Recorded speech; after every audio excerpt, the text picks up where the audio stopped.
¿Arrancamos? Bueno, podemos empezar. Les cuento qué se me No se te ocurrió. escucha, Guido. Arrancamos mal. No se me escucha claro, porque ahora sí.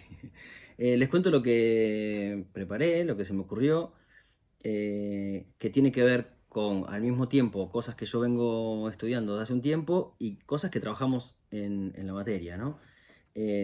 Como para tomar como una especie de hilo, ¿no? De cabo suelto o no tan suelto que hay en la materia y tirar de ese cabo, ¿no? Que tiene que ver con el cuerpo, básicamente. Lo que yo vengo trabajando hace un tiempo es como una mirada materialista del cuerpo. Aunque esto parezca redundante, voy a tratar como de contarles de por qué no sería redundante hablar de una mirada materialista del cuerpo. Yo en la charla voy a ir dejando cosas como sin explicar. Cosas, ahí sí, cabos sueltos, cosas que después cada uno puede agarrar o se pueden seguir discutiendo a futuro, ¿no? Eh, Porque prefiero dejar cosas sin que se entiendan completamente a no nombrarlas. Me parece que todos más o menos estamos bastante ubicados en estas problemáticas y sabemos cómo perseguir esas líneas que yo no voy a desarrollar, entonces prefiero presentarlas.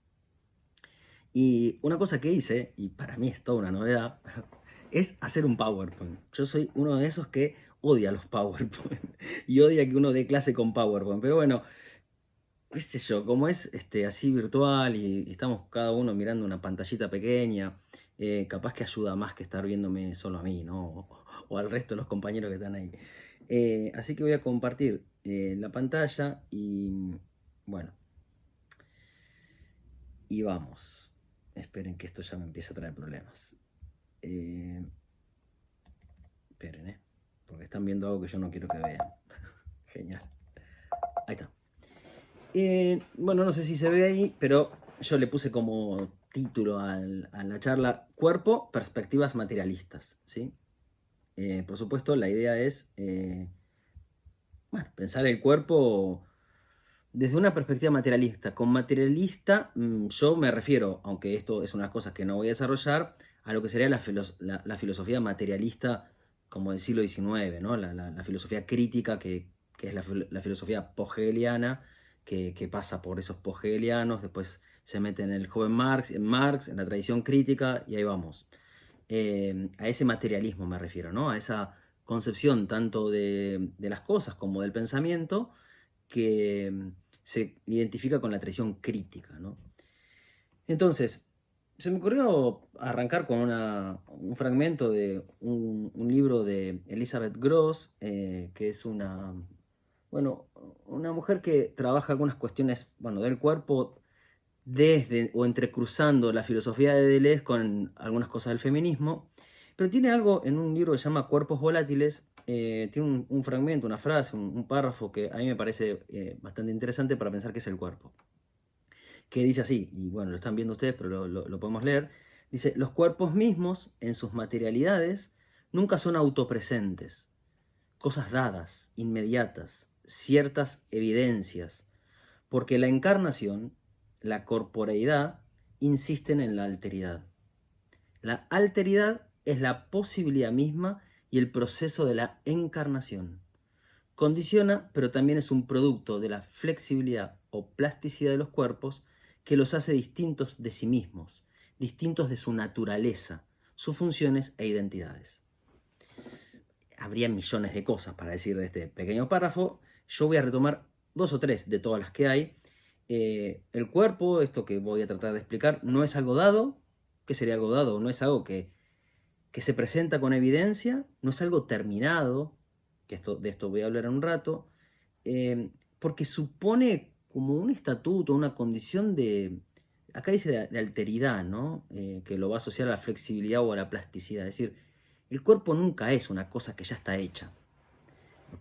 Esa idea que siempre se dice, o que hace un tiempo se viene diciendo respecto del cerebro, como el único órgano que no se termina de formar, ¿no? Mientras que el resto de los órganos del cuerpo se terminan de formar genéticamente en los primeros años o los primeros meses de la formación del cuerpo, el cerebro no es así. El cerebro es estar creando y recreando constantemente. Es súper interesante eso, ¿no? Es decir, no es un órgano terminado el cerebro. Bueno, Estos teóricos del cuerpo, como esta Elizabeth Gross y otros que van a aparecer en la charla, plantean esa idea de la plasticidad, de lo que nunca está del todo dado, como la característica de la materia, en realidad. La característica de la materia. Entonces, bueno, ¿qué pasaría con el cuerpo si lo pensamos así, ¿no?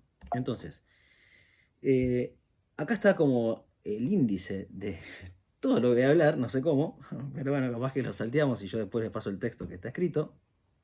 Lo repaso así rápido.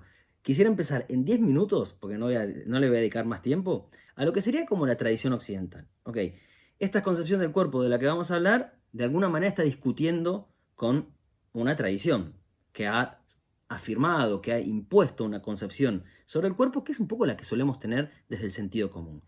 Podemos llamar así, muy generalmente, esa tradición la tradición occidental. Y para mí, los grandes referentes de esta tradición occidental que formaron la concepción del cuerpo que tenemos, incluso en el sentido común, son primero Aristóteles, después Descartes y después Linneo.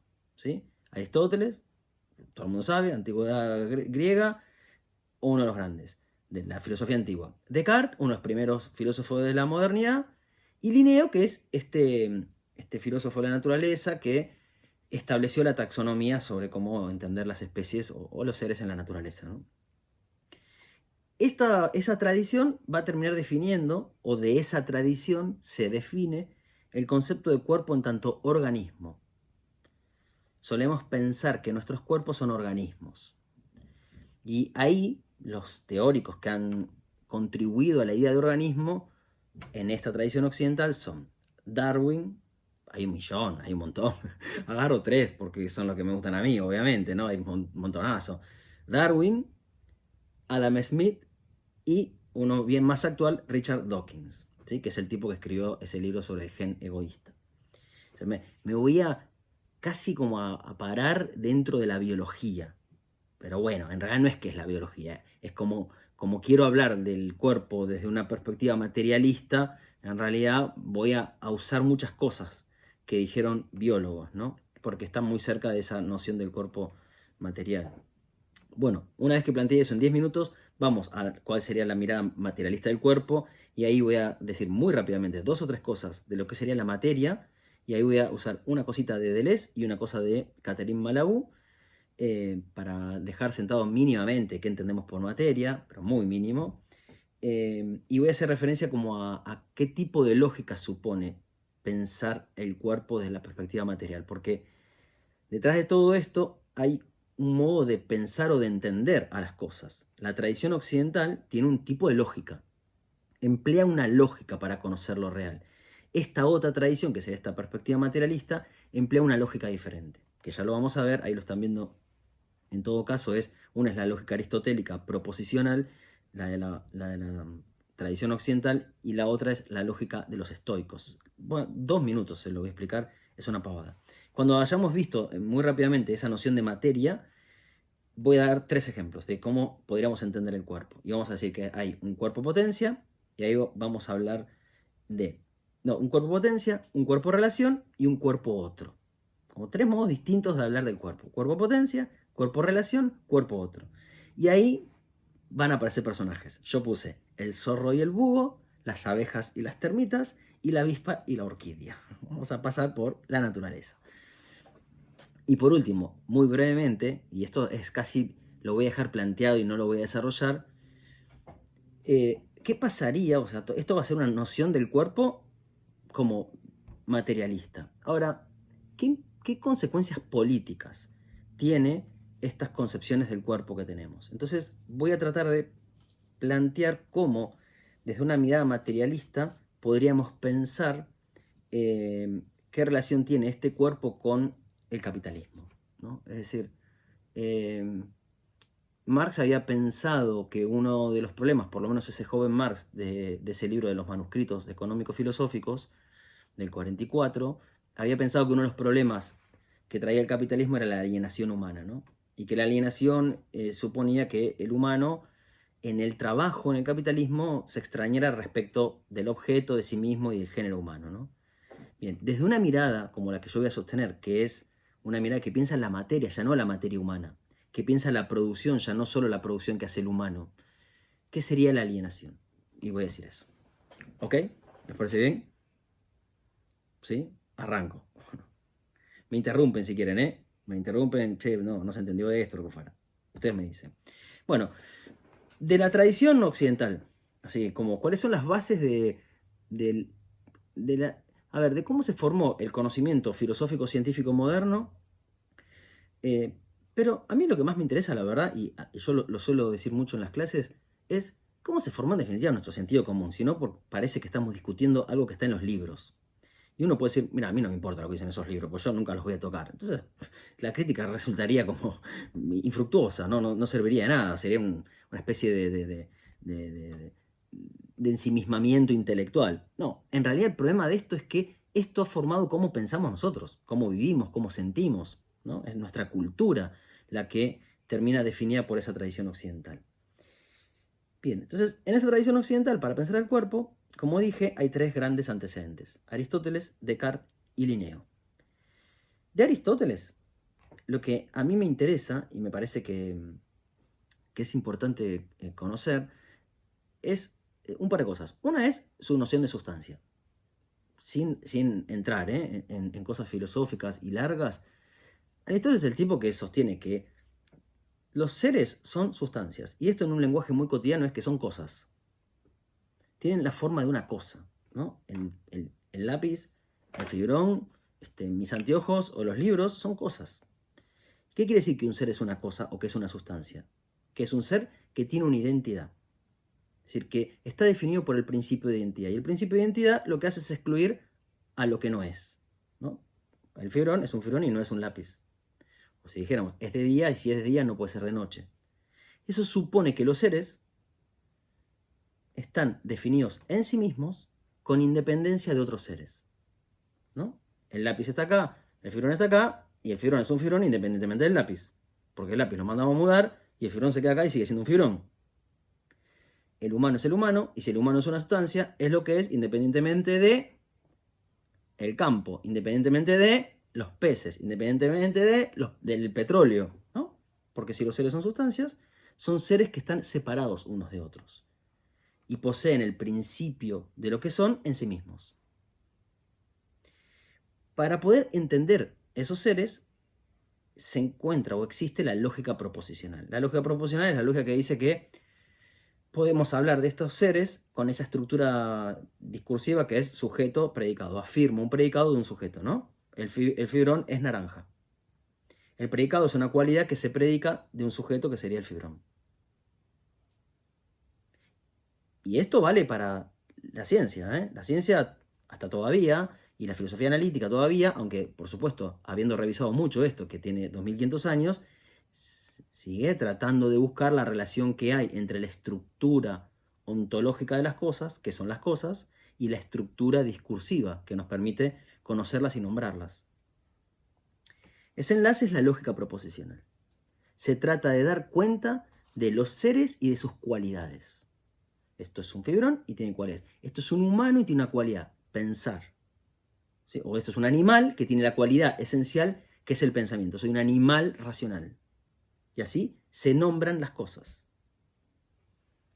predicando de un sujeto sus cualidades, que pueden ser esenciales o pueden ser accidentales. Decir que el fibrón es naranja es predicarlo por el accidente, decir que esto es un animal racional es predicarlo por la esencia.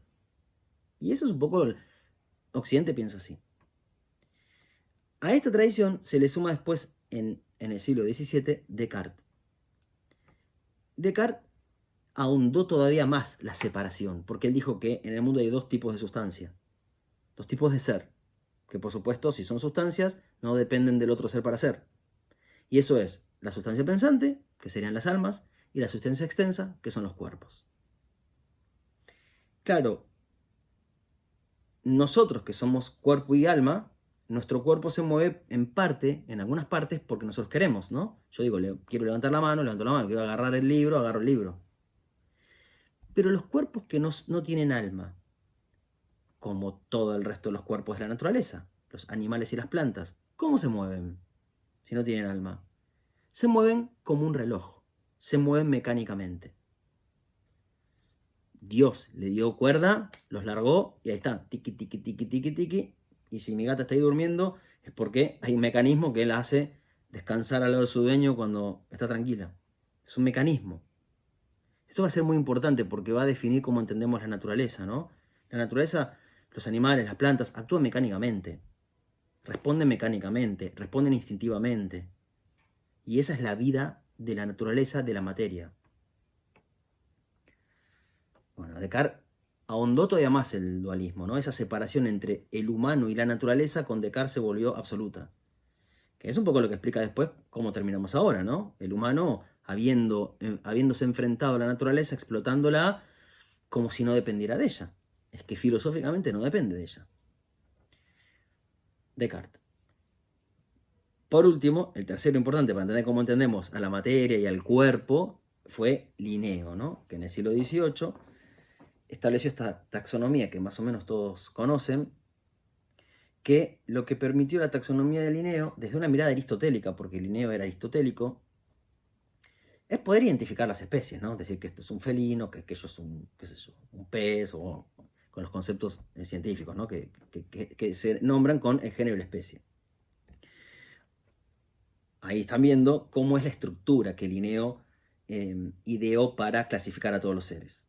Bueno, esta que yo le estoy mostrando no es exactamente la de Linneo, pero el espíritu de Linneo era este, que es, partiendo de una categoría bien amplia, esto es lo de Aristóteles, por diferencia vamos llegando al objeto más específico que podemos nombrar. Entonces, por ejemplo, si queremos nombrar al humano, acá lo tienen a la derecha, decimos que el humano forma parte del reino de los animales, el filo de los cordados, la clase mamífera, el orden primate, la familia de los homínidos, género Homo, especie sapiens o sapiens sapiens. Por diferencia, vamos alcanzando el ser específico, nosotros. Tenemos un montón de cosas en común. Ahora, hay algo que es la diferencia específica, que somos nosotros. Bien. La trampa de esto es que Linneo, siguiendo a Aristóteles, considera que entonces en la naturaleza hay ciertas cualidades esenciales, que por supuesto es más importante para entender qué es el humano, pensar por ejemplo en su anatomía o el grosor de sus huesos que el color de los ojos, ¿no? O si ahí tienen otro ejemplo que es el del zorro. El zorro es, bueno, animal, cordado, mamífero, carnívoro, ¿no? Bueno, porque es más importante el tipo de comida que el color del plumaje. ¿Quién define que eso es más importante? Digamos, de acá, digamos, sin explicarlo, el que quiera hacer estallar esto es, como hizo Foucault en el prefacio de Las palabras y las cosas, leer el cuento de Borges, El lenguaje analítico de John Wilkins, en donde en la enciclopedia china se nombran animales que son embalsamados, que pertenecen al emperador, que se agitan como locos, que de lejos se ven como moscas, que acaban de romper el jarrón. Y bueno, y tal vez acá está un animal que es el que acaba de romper el jarrón, que para nosotros sería un gato o un perro. No, pues entonces tiene que ver con cómo percibimos a la realidad, ¿no? ¿Qué cualidades consideramos que son las esenciales para identificar a un ser? Bien. Esta tradición, específicamente para pensar el cuerpo, va a entender que el cuerpo humano además es un organismo. Estoy yendo rápido, ya sé, pero es que quiero pasar esta parte. Me detienen si voy muy rápido, ¿eh? ¿Qué quiere decir que nuestro cuerpo es un organismo? Es largo el tema. Yo agarro 3 características. Hay más, ¿eh? Nuestro cuerpo es una especie. Esto Darwin lo toma de Linneo. Y acá viene el concepto darwinista, ¿no? De especie. Esto es una especie que va a tener ciertas características, es lo que acabamos de ver con Linneo, y que al interior de la especie, bueno, todos los individuos, aunque con variaciones, poseen ciertos rasgos comunes y forman parte como una población cerrada en sí misma. Es decir, la especie se define por las características propias de sus individuos, independientemente de lo que pasa con otras especies. Ahí está el concepto de sustancia presente, ¿no? Entonces, nuestro organismo forma parte de una especie, la Homo sapiens, El cráneo tiene huesos finos, la mandíbula, el pulgar, la posición erguida. Ahí están las cualidades esenciales de este organismo. Por supuesto, corazón, estómago, pulmones, cerebro. La otra característica es que un organismo se define por la función. Funciona. Esto es bien del siglo XIX, ¿no? Piensen si alguno conoce Durkheim, no sé, San Simón. Un cuerpo se define por la función. Un organismo se define por la función, porque funciona, ¿no? Mi corazón funciona. ¿Funcionar qué quiere decir? Cumplir con cierta medida. Que el corazón lata tal ritmo, que mi glucosa tenga tan nivel de azúcar en sangre, ¿no? Función, tiene que funcionar todo para que se reproduzca un orden. El individuo, el organismo es un orden que funciona, y esto quiere decir que se reproduce. Eso va a tener que ver mucho, por ejemplo, con Adam Smith. Yo lo pongo a Adam Smith solo para entender que esto desborda la biología, ¿no? Y por último, un organismo es un individuo. Un individuo quiere decir que este ser, este cuerpo que somos, tiene una interioridad, una privacidad individual, ¿no? Ya ni siquiera de la especie, del individuo. La especie está habitada por individuos. El cuerpo organismo es un individuo. Bien. Les leo 3 frases y acá cierro esta primera parte. ¿Qué es una especie? Una especie es una población o un grupo de poblaciones naturales cuyos miembros pueden cruzarse entre sí, pero no pueden, o no lo hacen habitualmente, cruzarse con miembros de otras poblaciones. Para mí, una excelente definición para el proyecto que yo quiero hacer. La especie se reproduce dentro de sí misma y su evolución va a depender de lo que pasa entre los individuos dentro de la misma especie. Así lo explica Darwin. Y así lo sigue explicando en parte el neodarwinismo.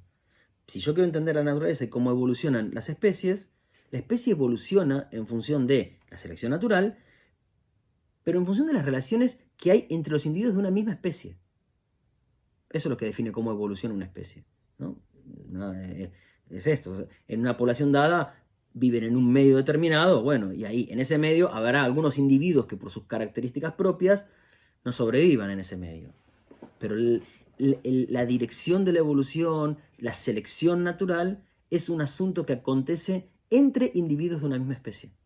Y eso es una especie. Son los individuos que pueden como cruzarse, ¿no?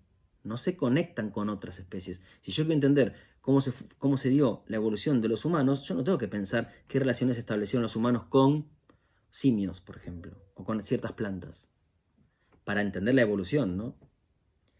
Después, Adam Smith, ¿no? En La riqueza de las naciones. Miren lo que dice. De todas formas, la división del trabajo ocasiona en cada actividad el pulmón, el corazón, el estómago, los intestinos, están los órganos, que hace que todo funcione bien y se reproduzca del mismo modo, ¿no? Cada parte cumple una función. Esto es la división del trabajo en la sociedad. Cada parte tiene que cumplir bien su función. Adam Smith, por supuesto, economista liberal, piensa que hay funciones distintas, como en un organismo en la sociedad. Entonces dice, la división del trabajo ocasiona en cada actividad, en la medida en que puede ser introducida, un incremento proporcional en la capacidad productiva del trabajo. Cuanto mejor hagamos nuestra actividad, todo el organismo va a andar mejor.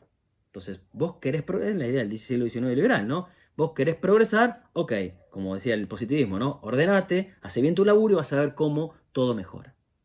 División, en vez de órganos, división del trabajo. Pero es la misma idea. La sociedad sería un organismo con partes que funcionan, o no, nuestro cuerpo es un organismo con partes que funcionan.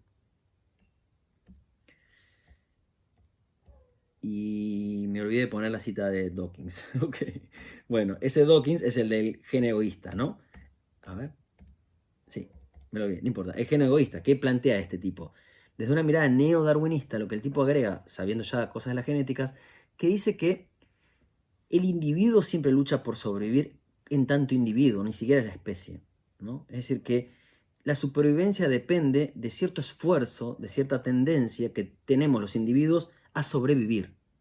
Y eso quiere decir que yo sobrevivo a costa de los otros individuos, incluso de mi misma especie, ya ni siquiera de otras especies, ¿no? La idea del gen egoísta es eso, ¿no? Que los individuos que sobreviven tienen que ver con que son los que más se han esforzado para ganarle a la selección natural, ¿no? Con lo cual se introduce una cosa bastante fatal para entender cómo evolucionan las especies, ¿no? Bien, entonces eso es una mirada. Somos organismos. Cada uno de ustedes se mira un poco al espejo, mira su cuerpo y lo que ve es un organismo. Es decir, un miembro de una especie que tiene una interioridad, ¿no? Soy yo, hay una interioridad mía, que es mía y es mi vida privada, que este cuerpo como organismo está dividido en órganos que tienen funciones, que si todo funciona bien, estoy sano, el organismo se reproduce. ¿Qué es lo que pasa, no? Mis células están reproduciendo permanentemente bien. Ok. Y al mismo tiempo que, en tanto individuo, yo tengo una tendencia natural a imponerme sobre otros individuos. Si hubiera poca agua, voy casi como lo que decía Hobbes, ¿no? Voy a intentar agarrar el agua para mí y si Nacho se queda sin agua y mala suerte. Alguno tiene que morir porque la supervivencia es esa. Y entonces la especie se va abriendo paso en función de esta tendencia como egoísta que tiene el individuo. Fantástico. Bueno, lo que yo creo que es la perspectiva materialista del cuerpo un poco desbanca todo esto, ¿sí? Es una mirada bien diferente. Bueno, ¿vamos bien? ¿Alguien quiere decir algo? Quería ver la hora, por eso. ¿Sigo? Vamos bien, Guido. Sí, sí. Bueno. Bueno, primero, ¿qué sería la materia? ¿Cómo entendemos la materia, no? Es bien largo el tema y podemos dar muchas horas hablando de qué es la materia, pero a mí me gusta empezar 2 o 3 cosas sobre la materia. O suelo manejar algunos conceptos que me parecen útiles y fáciles para entender qué es la materia, ¿no?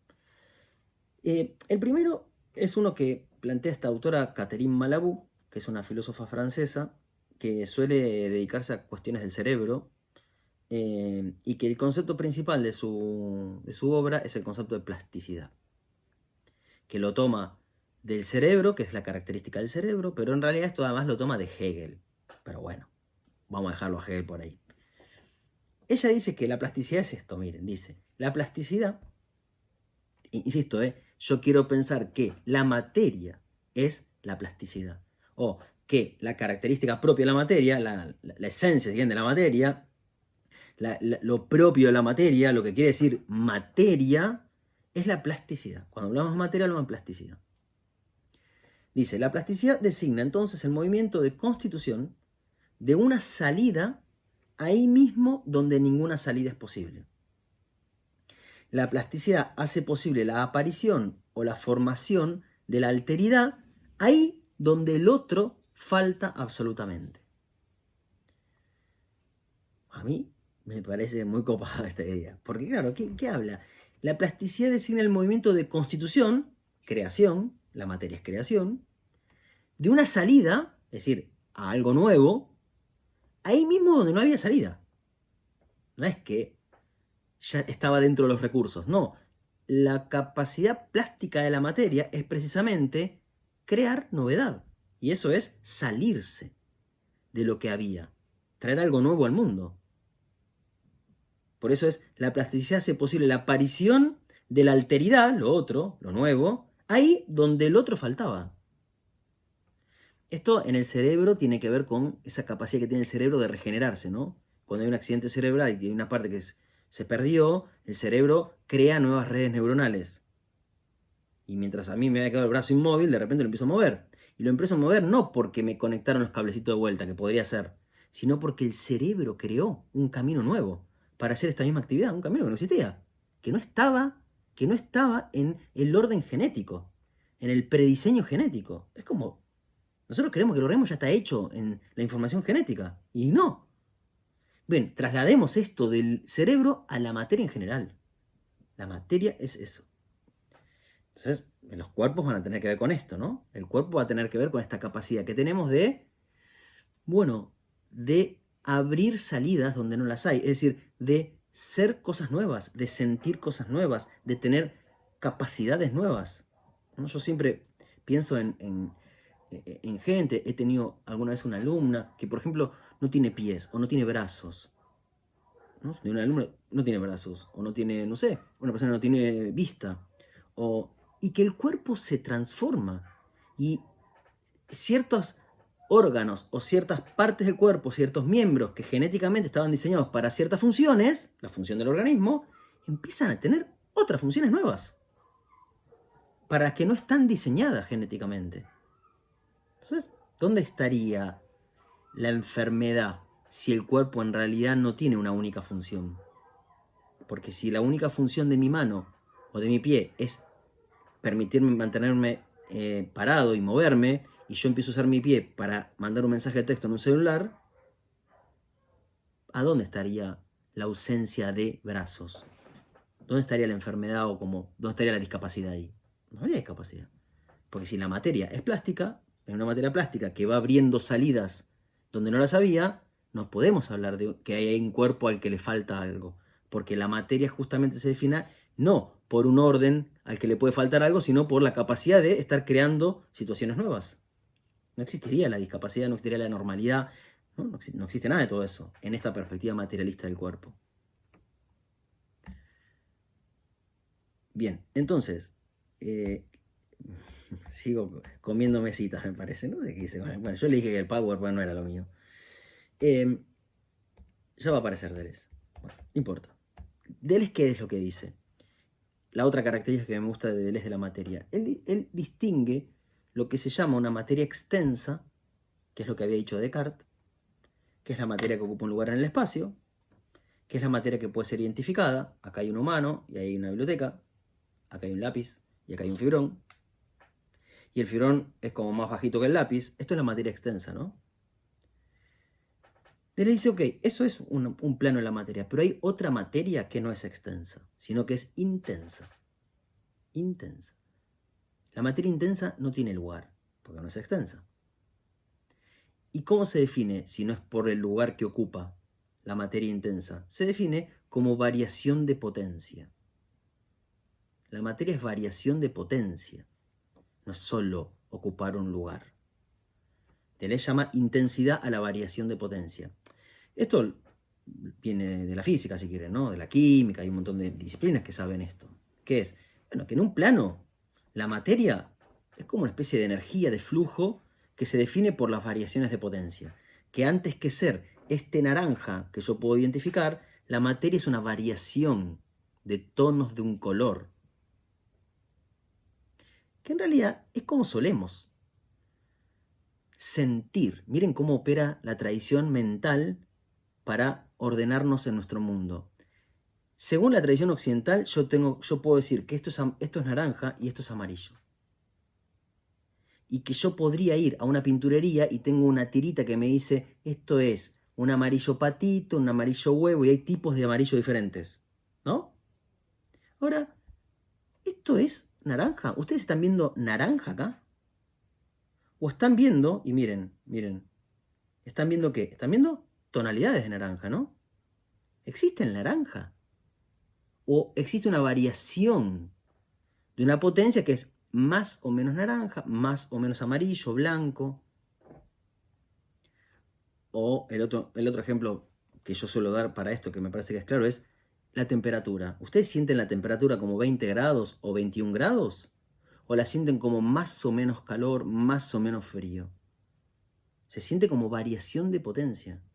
Y el problema está en que nosotros tenemos tan metido adentro la tradición occidental que tendemos a decir, ok, hace 15 grados, hace 16 grados. Como si la materia fuera algo estático, un orden que se reproduce, que puede ser identificado, que es esa sustancia a la que podemos predicarle una cualidad. La temperatura es 15 grados, la atmósfera tiene 15 grados. La atmósfera es una cosa que se caracteriza por una cualidad, 15 grados. Y si cambia, ahora es 16 grados. Como si la temperatura fuera dando saltitos, de 20 a 21, a 22, y no es así. Desde el punto de vista material, ahí está la perspectiva materialista, la materia es variación. Eso se llama materia intensa.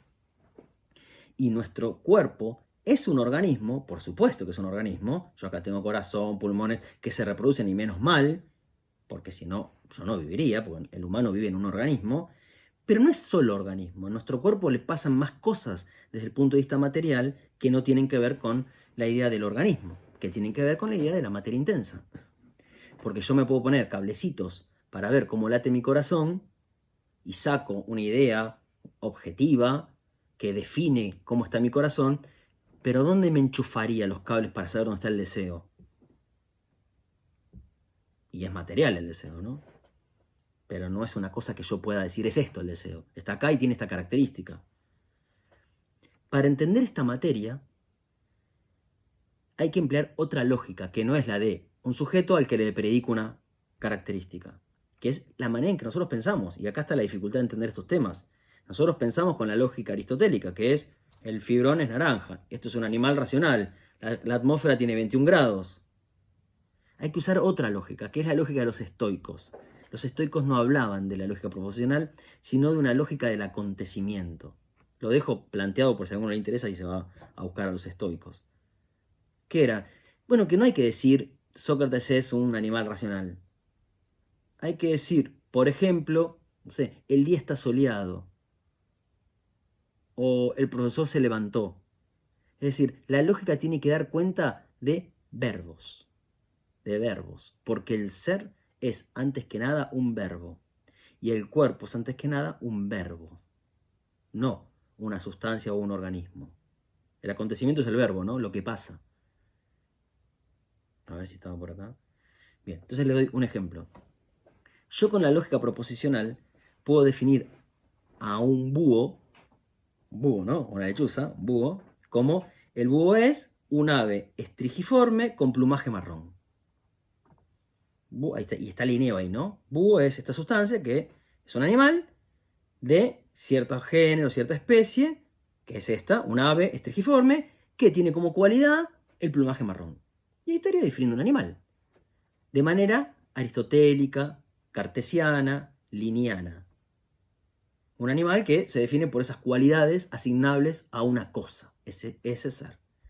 O yo puedo definir al búho, como lo hacen un pueblo de Alaska que estudió Richard, creo que se llama Nelson, en un libro que es Make Prayers to the Raven, como rezar plegarias a los cuervos, que nombraban a los búhos así. El búho, no decían búho, nosotros decíamos, el búho es, pero estos tipos que decían, ahí pasa o ahí está que el animal que cae repetidamente como desmayándose. Eso es un búho. No es un género y una especie, no es un sujeto con cualidades asignables. Es una materia, es un cuerpo que se define por lo que puede, que se define por su acción, por su verbo. Es un ser que cae repetidamente como desmayándose. A mí me parece espectacular, me parece re poético. También hablaban de los zorros como esa llamarada que pasa a través de la maleza, algo así. El zorro, ¿no? Eso es entender otra dimensión de la materia, que no es la dimensión extensa del organismo, sino es la dimensión de la materia como variación de potencia.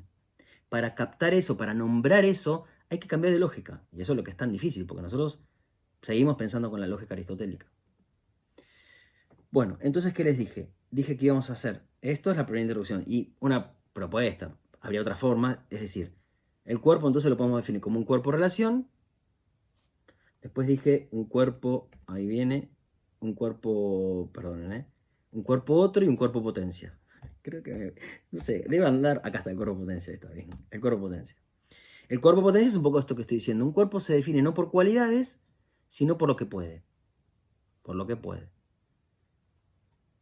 ¿Qué puede? Romper el jarrón. Y ahí va lo que nosotros llamaríamos un pájaro o un gato. Lo que puede. Y los cuerpos no pueden siempre lo mismo. Su potencia no depende de la especie, si no estaríamos mezclando las lógicas. No es que esta especie puede tal cosa, no. Y acá va a venir como el mundo por el que anda la biología actualmente. Lo que puede un cuerpo depende de las relaciones que tiene con los otros cuerpos. Entonces es muy variable. Aunque pertenezcas a la misma especie, no necesariamente podemos las mismas cosas. Esto es lo que también nos vuela la cabeza. Nosotros creemos que todos los gatos son gatos y van, como son relojitos mecánicos, van a responder siempre de la misma manera al interior de su especie, ¿no? Bueno, no. Si la materia es plasticidad e intensidad, esa intensidad va variando en función de cómo se conecta con otras materias, porque miren, el naranja es naranja en función de la luz que tengo ahí arriba, y siempre es variación, y esta gata que está durmiendo ahí Duerme en función de no hay nadie hoy acá, entonces está tranquila y durmiendo. Bien. Cuerpo potencia. Un cuerpo se define por lo que puede.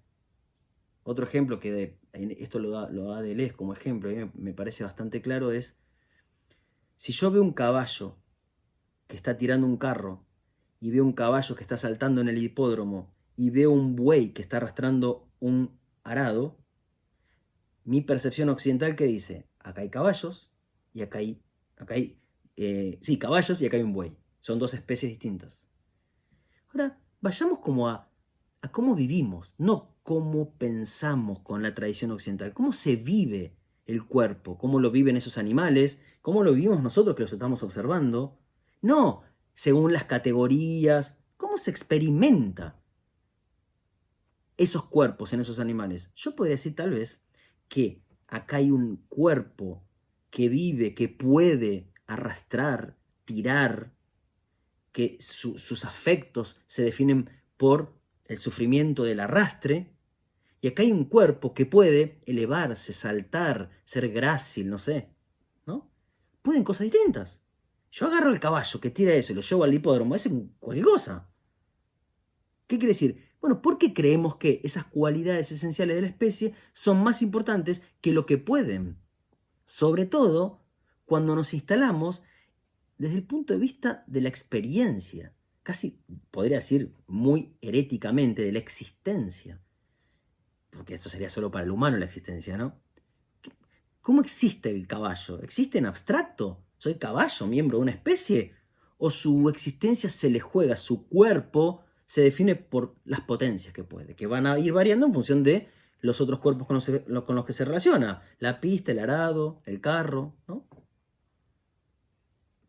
Mi ojo dice caballo y buey, y capaz que tendríamos que decir, acá hay un animal que tira, y acá hay un animal que salta. Y en el que tira hay lo que para nosotros es un caballo y un buey. ¿Vamos bien? ¿Alguien quiere decir algo? ¿Se entiende? ¿Sí? Ok. Bueno, cuerpo potencia. Ya eso nos estalla la cabeza. Para mí es el cuento de Borges eso, ¿sí? Los que acaban de romper el jarrón. Los que de lejos se ven como moscas. Sí. Dale. Y si pongo una persona a tirar, digo, ¿También? pasa lo mismo, se convierte, digo, por eso, digo, y de repente, digo, puede ser utilizado como si quiero, bueno, ya no es persona, es ser Bueno, o animal que tira. ¿por qué estás pensando persona? Somos cuerpos, somos materia.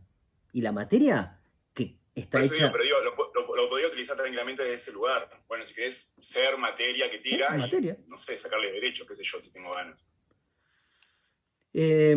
Bueno, no sé. Yo no estoy pensando que los cuerpos se definen por los derechos que tienen, ni estoy pensando que somos especies distintas. No digo que seamos todo lo mismo, ¿no? Pero sí digo que si queremos pensar el cuerpo es materia, y la materia es la misma en todos los seres. Y entonces, nosotros tenemos cosas de animales que le pasan a los caballos. Si yo pongo un tipo tirando un carro como se ve, bueno, ahí hay un cuerpo al que le están pasando cosas que son las mismas cosas que le pasan a un caballo. ¿Sí? Ahora, ¿por qué llegamos a eso? Porque, bueno, esa sería otra discusión, ¿no? Ahora, desde el punto de vista materialista, ese es el mismo cuerpo. Puede lo mismo. No nos tendría que dar temor decir que ahí hay un mismo cuerpo. Lo que nos tendría que dar temor es a qué reducimos a los cuerpos. A ser cuerpos que tiran. Sean de animales... Perdón, Guido. Espera, una cosa. Sean de animales o de humanos, o sean de eso que llamamos animales o eso que llamamos humanos, y ahí estará otro debate. ¿Es lo mismo hacer tirar un caballo que hacer tirar un humano? Bueno, eso... Esa es la pregunta, hacia ¿no? eso voy. Bueno. Y otra cuestión que me cuesta realmente pensar es, y perdón por no tener ¿cómo se llama? Los conceptos filosóficos de esto, pero digo, separar el cuerpo del sujeto, del ser, no sé cómo se llama, como dos cosas distintas. Me cuesta muchísimo pensar en esos esquemas, me cuesta un montón. No son cosas distintas, como... es lo mismo. Nosotros somos cuerpo, nuestro ser es el cuerpo. El sujeto es el cuerpo, Okay. No es otra cosa. ¿Qué es? ¿Un alma? ¿Tenemos alma? No. Materialista, ¿no? Dije, perspectiva materialista, dije. Somos materia. Perfecto. ¿Y la materia de qué está hecha? de plasticidad, de intensidad y de potencia. Otra cosa que no digo que no Pero digo, sea ese esto debate. cuando hablamos de organismo, es como, vuelvo a lo mismo, te digo lo que me sonó y por ahí lo interpreté mal yo. Me sonó como algo distinto de lo que soy yo, ¿se entiende? Y yo soy mi organismo también. O sea, soy mi organismo y muchas cosas más, ¿no? Yo dije recién. No digo que haya dicho eso, Guido. O sea, estoy diciendo lo que yo, o sea, por ahí... No, pero lo aclaro. No, Bruno, está perfecto, lo aclaro. Yo dije, no, ojo, somos organismo, ¿eh? Y yo vivo gracias al organismo. Yo necesito que las células se reproduzcan y que mi corazón siga latiendo. Lo que dice en este caso Sí, pero de él es... dijiste que habitas este cuerpo, ¿viste? Eso es lo que a mí no... O sea, el habitar en un cuerpo significa como si fuera, no sé, un exoesqueleto distinto de lo que soy. O sea, no es que habito un cuerpo, soy el cuerpo. Sí, pero yo no dije que habitamos el cuerpo, yo dije que somos cuerpo, es esto. Y lo que dije es que el tema es que no somos solo el organismo, que en nuestro cuerpo hay otras cosas.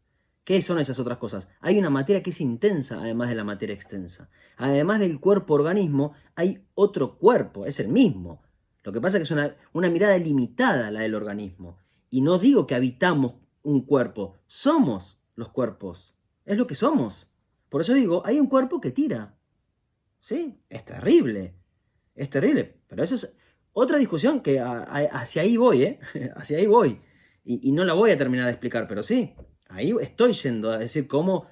¿Qué problema hay en que un tipo esté tirando un carro? ¿Cuál sería el problema? No lo voy a explicar, ¿eh? No lo voy a... Tampoco sería tan fácil de explicar.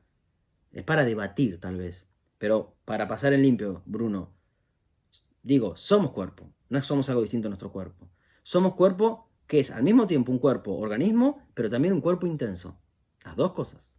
Lo que Deleuze y Guattari llaman cuerpo sin órganos. Cuerpo intenso. Y una última cuestión. ¿Nuestra potencialidad o la potencialidad de los cuerpos tiene un límite? Según la noción de plasticidad, no. A eso digo. No tiene límite, pero que yo soy... Un elefante podría constituirse en ese animal que se tira. Bueno, la naturaleza casi desde Darwin sabemos que sí. Mirá lo que apareció. Somos nosotros. Este elefante, no sé si un elefante de 2 millones en el futuro. No, este elefante no. Este elefante no, porque estás metiendo la lógica proposicional aristotélica, este elefante ya tiene un orden. Y su identidad es este orden. Este elefante no, pero este elefante está hecho de una materia que no se reduce a ser este elefante. Está hecho de una materia que no se reduce a ser este organismo que tiene el elefante. Está hecho de una materia que es mucho más. La materia... Por eso digo, sí. Es plástica, ¿no? Es plástico, no. Digo, pero ¿cuáles son los límites en este elefante? Digo, nosotros, voy no. a atenuar el sujeto. Una persona de 40 kilos o 50 kilos se puede convertir en una persona de 100 kilos y de 110 y no sé, levantar pesos increíbles, que eso termina siendo otro cuerpo y ahí vemos la plasticidad. Claro. Por eso digo, pero ¿por qué este cuerpo sí y el otro no puede hacer esa transformación? El otro también podría... Bueno... Perdón, Guido, a ver si por ahí, si entendí y de lo que entendí se puede resumir. Entiendo que la plasticidad se juega cuando las otras respuestas son encontradas como insuficientes en un punto. O sea, la plasticidad parece como la creatividad del cuerpo, parece cuando en realidad me enfrento a un desafío o otra respuesta no ha sido dada. Entonces entendería que, digamos, cualquier cuerpo en potencia es capaz de un montón de cosas que no sabemos en realidad, que no podemos ver el final ni podemos ver hasta dónde va, pero solo en las condiciones necesarias que hagan que esa potencia se active o que surja, ¿no? Entendí como algo así. Bueno, no estaba mal lo que decís vos, Lula, ahí. Es cierto que la plasticidad, como lo piensa Malabú, tiene que ver con buscar una salida ante un problema, ¿no? ¿Podría el elefante transformarse en otra cosa? Por supuesto, no, en el sentido de que no puede ser un pájaro ni podría volar. La materia no puede hacer eso. ¿Por qué? Bueno, porque ahí hay un orden. Hay un orden que no es tan fácil de cambiar. La realidad está constituida por órdenes que son difíciles de cambiar. Y difícil de cambiar quiere decir que esa plasticidad no es algo ni voluntario, es involuntaria la plasticidad, no es que yo quiero ver, dale, no, acontece. Eso es lo que un poco cuesta. No soy yo el que tiene un cuerpo, no, el yo no es otra cosa, te lo decía recién. El cuerpo es plástico. Perdón, Guido, el ejemplo de recién, digo, de transformación de un cuerpo, a nosotros a nivel sujetos, individuos, eso se ve, digo, es esto que te decía, un chabón de 50 con 110 kilos, ahí hay una transformación Sí, pero es una absoluta del cuerpo. no, pero no es una transformación absoluta, ¿no? Porque seguimos dentro de un cuerpo organizado tal como tiene la especie humana, ¿no?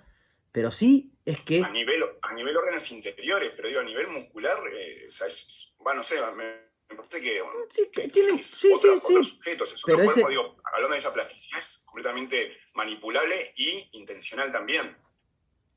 Sí, pero esa transformación de ese cuerpo, de alguien que transforma su cuerpo para poder cargar un peso mucho mayor del que podía, esa capacidad que sería voluntaria, es una plasticidad que en realidad tal vez no es plasticidad, porque la plasticidad era traer algo otro, diferente.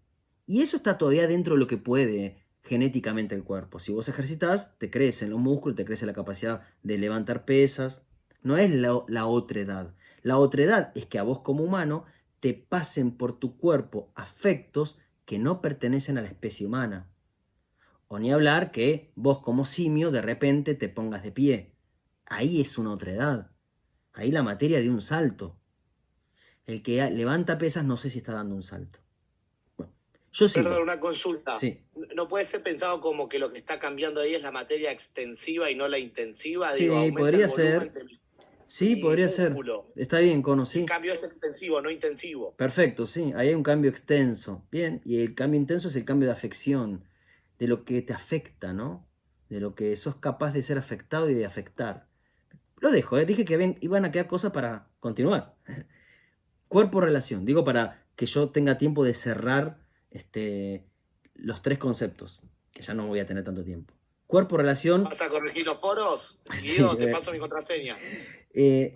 Cuerpo-relación, miren, Diderot, el filósofo francés, dice, en un hermosísimo libro que se llama El sueño de D'Alembert, dice: ¿habéis visto alguna vez un enjambre de abejas escaparse de un panal? El mundo o la masa general de la materia es un gran panal. Este racimo es un ser, un individuo, un animal cualquiera. Bien.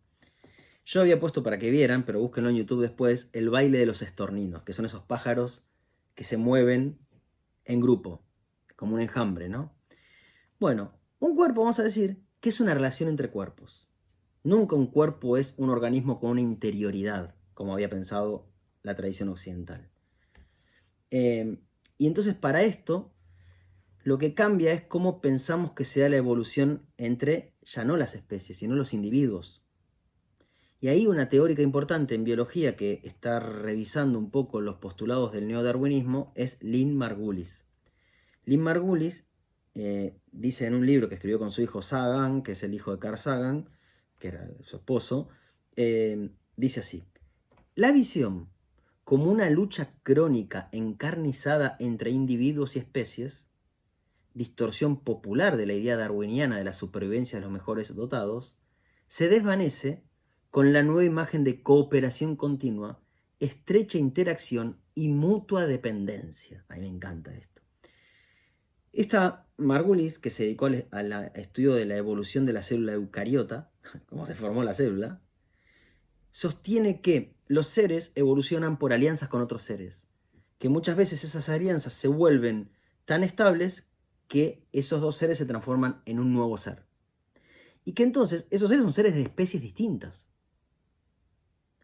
Y que por lo tanto la evolución no depende de la lucha entre los individuos de la misma especie, sino de alianzas que establecemos individuos o colectivos con individuos de otras especies.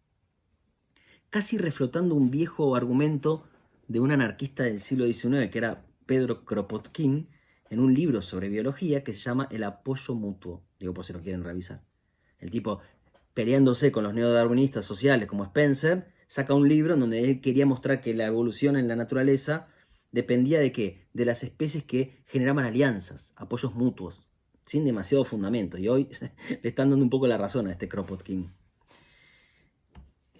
Un ejemplo de cómo los cuerpos siempre estamos en relación con cuerpos y lo que terminamos siendo depende de las relaciones que tenemos con otros cuerpos, voy a dar 2 ejemplos. Uno lo tenemos en un biólogo, un libro muy copado que se llama Scott Turner, el tipo. El libro se llama The Extended Organism, el organismo extendido. ¿Se acuerdan? El organismo era esa función cerrada en sí misma con una interioridad que se reproduce igual. Y este Scott Turner se dedicó al estudio de unos termitarios, de las termitas, unas termitas que hay en África.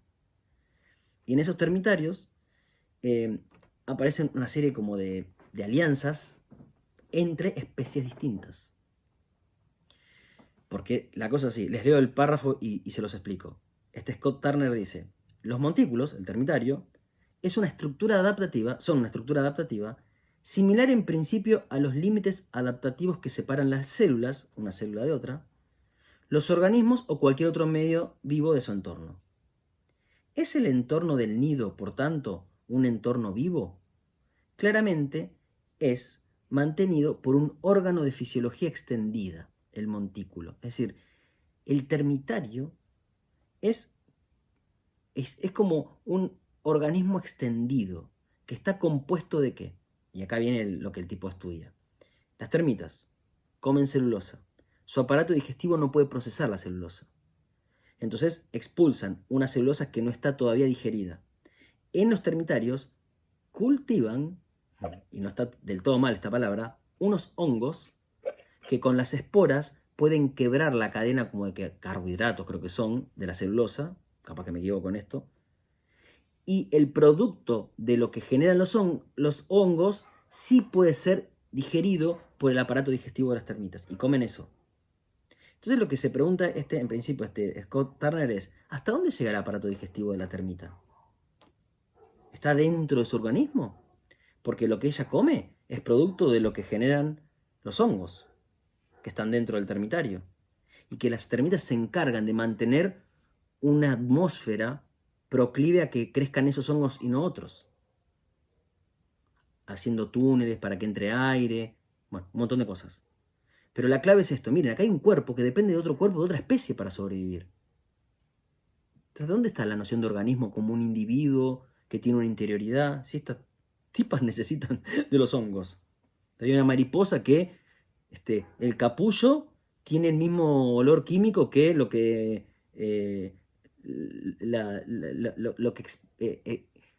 el olor que saca la hormiga reina. Estoy trabado, perdón. Entonces las hormigas la ven, creen que es la reina y la llevan al nido, al hormiguero, y la empiezan a alimentar. Y crece el capullo. La mariposa crece, se alimenta, crece, pero no es un accidente, esto es así. Esas mariposas se alimentan por hormigas. Las hormigas la alimentan a la mariposa. ¿Dónde empieza y termina la especie? Ahí. Eso no entra en el darwinismo. Porque la especie acá no es la lucha entre los individuos de una especie. Son las alianzas de algunos individuos con otros individuos de otras especies. Bien. Segundo ejemplo es el que trabajamos nosotros de Viveiros de Castro, que es la sangre o la cerveza. Un humano fue cazado por un jaguar. Le sale líquido. Si yo soy humano, cuando veo ese líquido para mí es sangre. ¿Qué es? Es el líquido vital que transporta el oxígeno y no sé qué en mi cuerpo. Es sangre eso. Para mí eso es sangre. Pero para el jaguar es cerveza. Quiere decir que, bueno, es como si fuera cerveza. No. Para el jaguar es cerveza. ¿Por qué? Bueno, pues es un líquido apetitoso. Ante el cuerpo del jaguar, ese líquido no es sangre. Es bebida que sacia la sed. Para nosotros es sangre. Ese cuerpo, ¿qué es? Bueno, en sí mismo no es nada, no es una sustancia aristotélica. Ese cuerpo será en función de cómo se relaciona con otros cuerpos. El cuerpo actualiza características que están en la materia, unas características, o actualiza otras características. Pero que quiero verla ahora. Sí. Los cuerpos, además de ser esta materia plástica intensa, los cuerpos no son organismos, no son individuales, no son especies que van compitiendo egoístamente, sino que son cuerpos que se definen por lo que pueden, y lo que pueden depende de cómo se relacionan con otros cuerpos de otras especies. Bueno, voy a saltear si ustedes quieren, yo después les paso un texto que está todo esto. Bien. Y el tercer cuerpo que digo, cuerpo potencia, cuerpo relación, cuerpo otro. Y acá voy a tomar el concepto de Deleuze y Guattari de devenir para entender que un cuerpo siempre, que va en la noción de plasticidad de Malabú, ¿no? Un cuerpo siempre es otro, es un otro, es su otredad, ¿no? Es aquello que lo desborda, es aquello que no le pertenece. Como si nuestro ser fuera, paradójicamente, no ser nosotros y ser otro, siempre.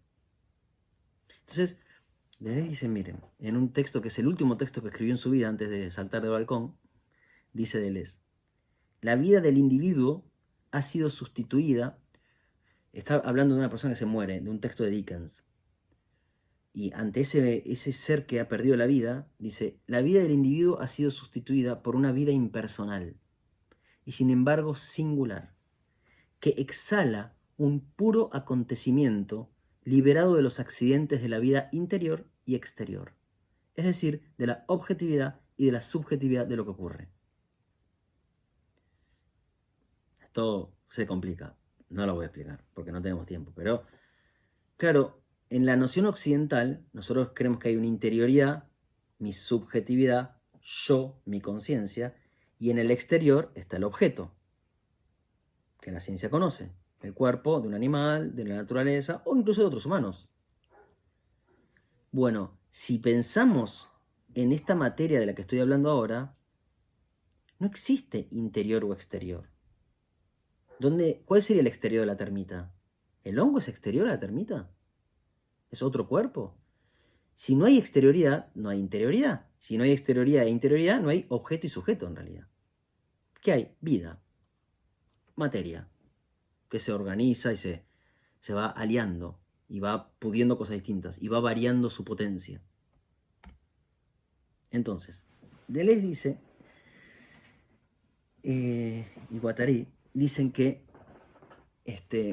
un cuerpo es una composición de velocidades y de afectos entre individuos completamente diferentes. Simbiosis, dicen así, ¿no? Un cuerpo es una composición que es ese entramado, ¿no? De cuerpos que se ponen en relación, que se define por velocidades. ¿Qué serían velocidades? Bueno, lo que hablamos antes, ¿no? Acá hay un cuerpo que se ha enlentecido, una materia que no es que está aliándose permanentemente y siendo cosas mil cosas al mismo tiempo. No, acá hay un cuerpo, contiene un organismo. Es como si la materia acá se hubiera detenido en su variación. Y de afectos entre individuos diferentes. Simbiosis. Es decir, un cuerpo siempre es simbiosis. ¿Qué es simbiosis? Reunión de cuerpos distintos, que en esas variaciones han alcanzado como un grado de consistencia. Y eso es un cuerpo. Pero no es que es algo distinto, separado, no. Acá hay como una acumulación, como una coagulación de la materia. Bien. No les voy a leer todo esto, pero ellos dan un famosísimo ejemplo que es el de la orquídea y la avispa, ¿no? La orquídea y la avispa. La orquídea tiene no sé cómo se llama, un pedacito de su flor que imita a la avispa femenina, ¿no? El macho avispa la confunde y empieza como a tirarse encima para fecundarla. Y en el medio lo que hace es polinizar las orquídeas. Entonces, Deleuze y Guattari dicen, la orquídea tiene un devenir avispa y la avispa tiene un devenir orquídea.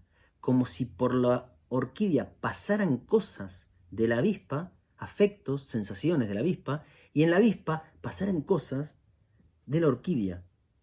Es la mezcla de los cuerpos. ¿Qué sería esto? Que la dinámica de los seres en la naturaleza y de los cuerpos es una dinámica como de contaminación. Y que en nuestros cuerpos pasan cosas de otros cuerpos, sin que eso implica que nos convirtamos en esos cuerpos. El devenir orquídea de la avispa no quiere decir que la avispa se transforma en orquídea, sino que por su cuerpo pasan afectos, sensaciones, acontecimientos, cosas que pasan, que son del orden de un ser de otra especie. Esto, ¿no? Cuando yo tiro del carro, ahí yo estoy teniendo un afecto que es común al caballo, ¿sí?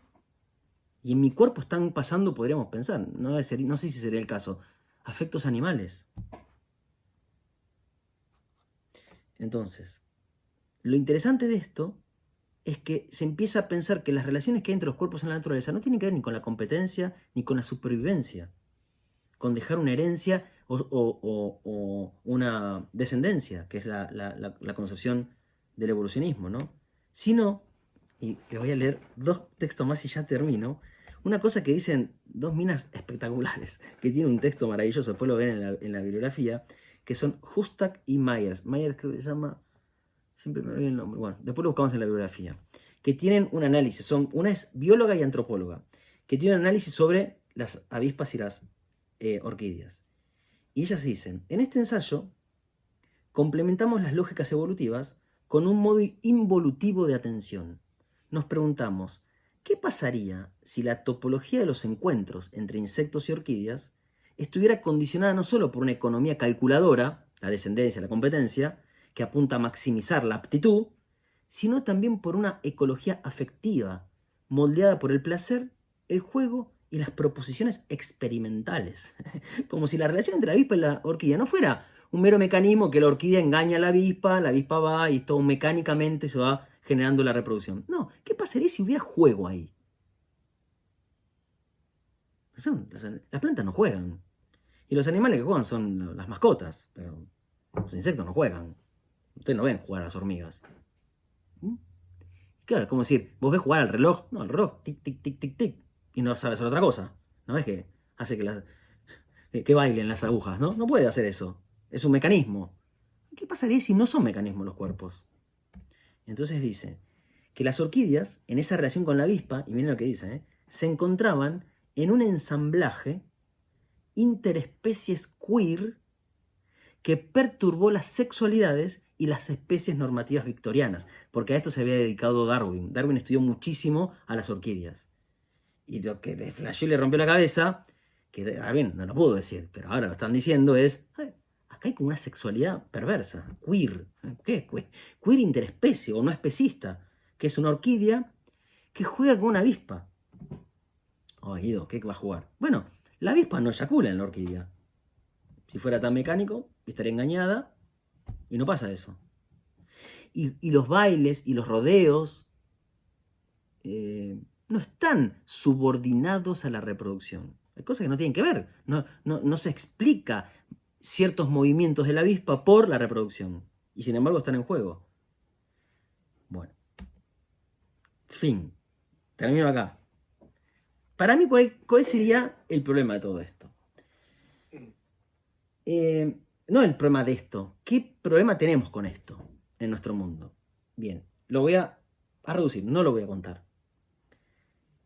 Mi idea era recordar que volvemos a Marx, a un concepto de Marx, a 2 conceptos de Marx. Uno que es una mirada bastante como antropocéntrica que tuvo Marx en bastante parte de su obra, yo creo que en algún momento la empezó a abandonar, que era pensar que el humano es el único ser que trabaja porque tiene una conciencia y explota la naturaleza, que parece ser algo exterior a él.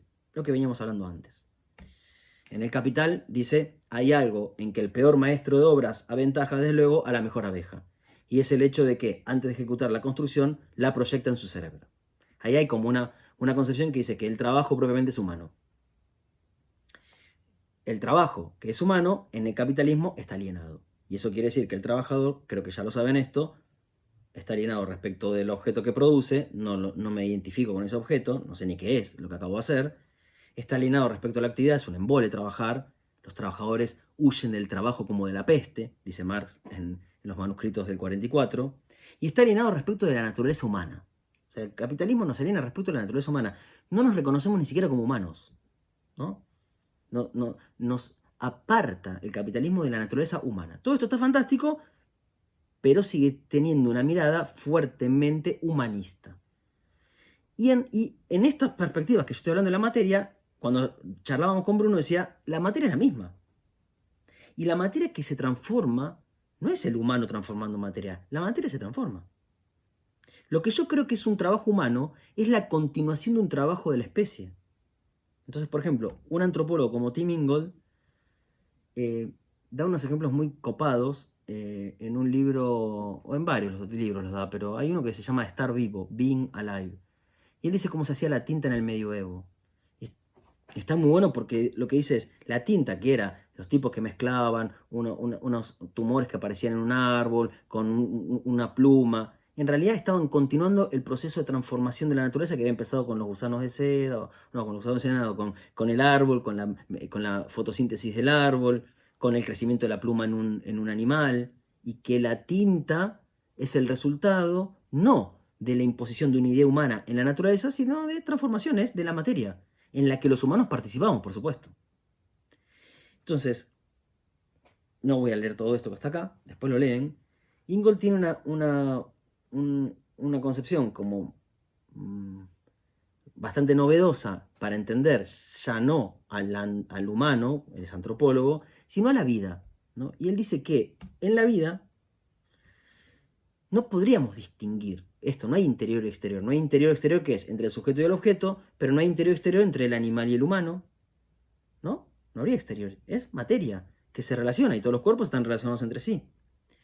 Entonces, en un temprano texto que el tipo escribió en los 80, que fue como los resultados de la investigación de campo que hizo con los Sami de Finlandia, creo que había estudiado él dice que la relación que tienen los Sami con los renos no supone que el reno forma parte de la sociedad humana, sino que ahí hay una sociedad que está compuesta de humanos y renos.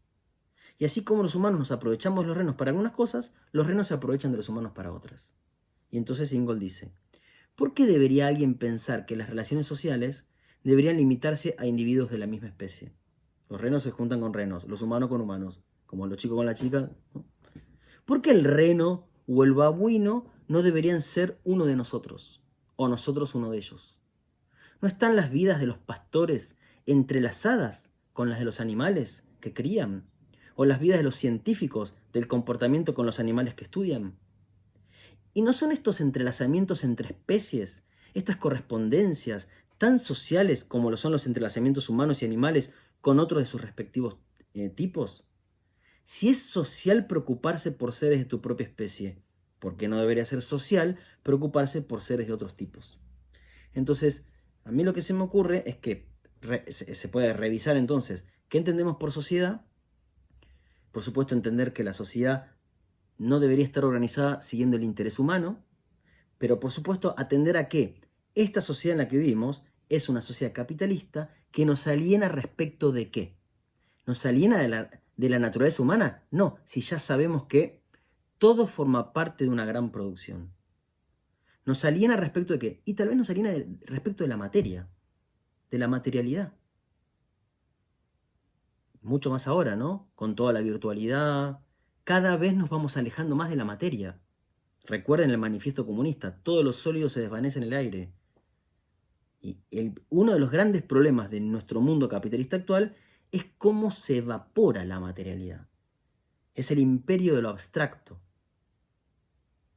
Entonces, termino, ¿eh? Recuerdo unas cosas que había dicho Marx en un famoso texto que es el fragmento de las máquinas. Lo pueden buscar en los Grundrisse, ahí lo pueden ver, no se los leo, en donde Marx explica que quien produce en el capitalismo es una mezcla de cuerpos humanos y máquinas y aceite y sangre. Dice esto Marx, como si fuera ciencia ficción. Yo cerraría, y con esto cierro, entonces que tal vez lo que tenemos que pensar, o la nueva proclama que deberíamos decir es cyborgs del mundo unidos. Pensando que el cyborg es ese entrelazamiento de todos los cuerpos. Y el problema está en no meramente un asunto humano. El problema está en el capitalismo, pero que afecta no a la naturaleza humana, sino a las relaciones, a las contaminaciones que definen la propia vida. Ok. Hasta acá llego yo.